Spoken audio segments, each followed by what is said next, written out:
Good day, you're welcome to the news update on EPTV. I am Adebanke Odunui. Here are the stories. President Muhammadu Buhari has conferred the National Award of the Officer of the Order of the Federal Republic on the Commandant General, Nigeria Security and Civil Defense Corps, Ahmed Audi. Audi received the award on Tuesday at the International Conference Center, Abuja. According to the National Honors Award Investiture 2022 program, 450 recipients were awarded, making the total number of Nigeria's National Honors awardees 5,341 since 1963.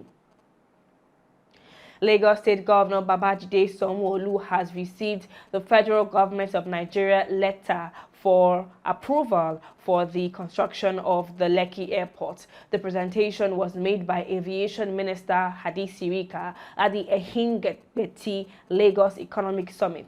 Sirika expressed confidence that the new airport will link Nigeria to the world and open Lagos to more international economic partnerships. Work on the facility is expected to begin in 2023 and will be constructed on the 3,500 hectares of land on the Lekki-Epe corridor.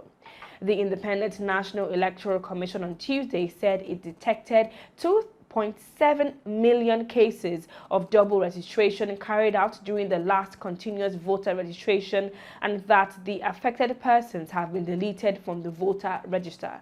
The INEC chairman Mahmoud Yakubu disclosed this at a National Endowment for Democracy event in Washington, D.C. in the United States. The spokesperson to the chairman, Rotimi Oyekomi, who raised concerns about security challenges across the country, assured stakeholders that the commission will do its best. And moving on to African news, Chad's Prime Minister Albert Fahimi Padaki has resigned to pave the way for a new government after the Central African country pushed back elections by 2 years.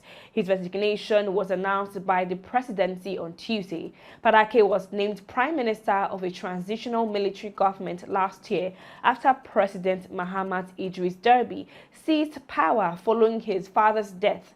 The military council led by Deby was originally meant to rule for 18 months, but this month the country announced it would push back democratic elections until around October 2024.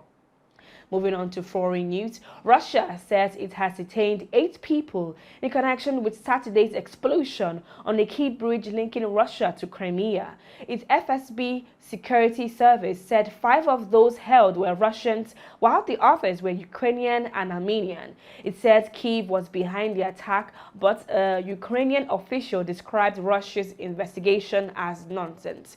The news came as explosions were reported in the Ukrainian cities of Kherson, Zaporizhia, and Nikopoli. It is not clear what had triggered the explosions. And in business news, the Lagos Chamber of Commerce and Industry and the Nigerian Association of Chambers of Commerce, Industry, Mines and Agriculture have urged the National Assembly to critically review the 2023 appropriation bill in order to weed out unnecessary allocations contained therein.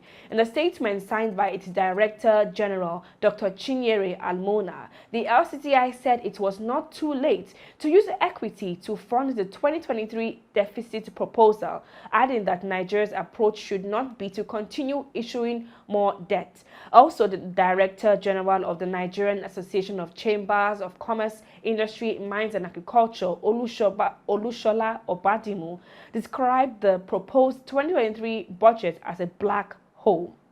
And in sport news, Kylian Mbappe wants to leave Paris Saint-Germain and Liverpool has been tipped off to be his most likely destination. And according to former Aston Villa man Darren Bent, signing Mbappe would be a step in the wrong direction and will not be worth it for Liverpool in the long run. Mbappe finds himself at the center of another transfer hurricane, with reports this time indicating he wants to leave the club immediately. Marca broke the news, claiming Mbappe was fed up after PSG reportedly failed to keep some of the promises made when he penned a new deal. Real Madrid will be the most likely candidate to take up Mbappe's services, but PSG are unwilling to sell to the Spanish giants, who are themselves done with the pursuit. and that's the news updates on EPTV. For more news stories, follow us on our social media platforms. I am Adebanke Odunuyin. Have a nice day.